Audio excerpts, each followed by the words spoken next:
Les reporters de Arabia rencontraient la guide touristique vers 6 heures du matin au parking du siège du Parc national de la Kagera.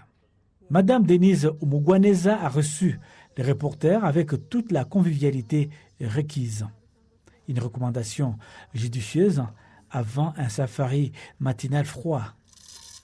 Après avoir effacé tous les protocoles de routine, la direction du parc nous a permis très attendu avec l'accompagnement de Denise, la guide touristique riche d'une expérience de plus de 13 ans.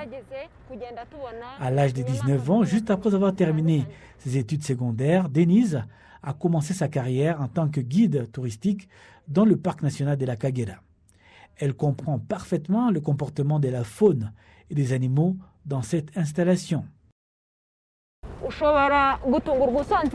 Les animaux du parc sont libres d'aller où bon leur semble. Il n'y a pas de limite pour ces animaux dans ce parc. Vous pouvez être surpris de voir un éléphant près de la réception. Ce n'est pas nécessaire de devoir se rendre près du lac, là où ces animaux vont s'abreuver. Vous pouvez aussi voir des buffles. Étant petits, ils restent en groupe. Plus tard, adultes, ils deviennent solitaires. Le parc national de la Kagera abrite une faune variée, y compris des animaux les plus sauvages. Mais Denise affirme que ce n'est pas une menace pour elle, car c'est un travail qu'elle aime faire malgré quelques rencontres effrayantes avec certains des animaux.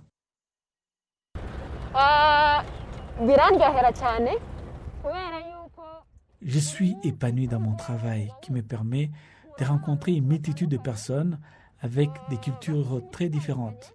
Je peux aussi côtoyer une multitude d'animaux, certains en train de tuer leur proie, d'autres en train de mettre bas, d'autres encore en train de se battre. Ils sont en perpétuel mouvement chaque jour, et puis chaque jour est une nouvelle expérience pour moi. Le parc national de la Kagera compte 10 immenses plans d'eau, dont le lac Hago. En arrivant, Arabia a trouvé quelques hippopotames et crocodiles flottant sur l'eau. D'autres s'est prélassés au soleil du matin dans les buissons voisins.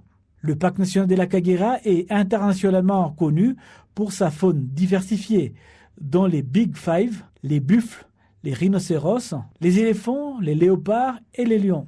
Le deuxième jour du voyage dans ce magnifique parc a permis à l'équipe des Arabiers d'effectuer une excursion en bateau sur le lac Ihema. La visite sur le lac Ihema est une activité rare pour les visiteurs du parc national de la Kagera. Le lac fait 90 km² de large avec une profondeur comprise entre 5 et 7 mètres de fond. Innocent Dagimana est le capitaine du bateau. Il travaille dans cette profession de la conservation depuis plus de 15 ans. Et il travaille avec Denise depuis 13 ans. Le capitaine de bateau n'avait que des éloges pour sa collègue Denise. Denise, 34 ans, est une écologiste formée, titulaire d'un diplôme en gestion de l'environnement de l'Université catholique de Kapgaï et d'un diplôme en conservation de la faune du Collège de la conservation et de gestion de l'environnement de Kitabi. En plus de veiller à ce que les touristes profitent des magnifiques paysages du parc national de la Kagera, Denise s'efforce d'inspirer autant de filles que possible dans l'industrie de la conservation et du tourisme.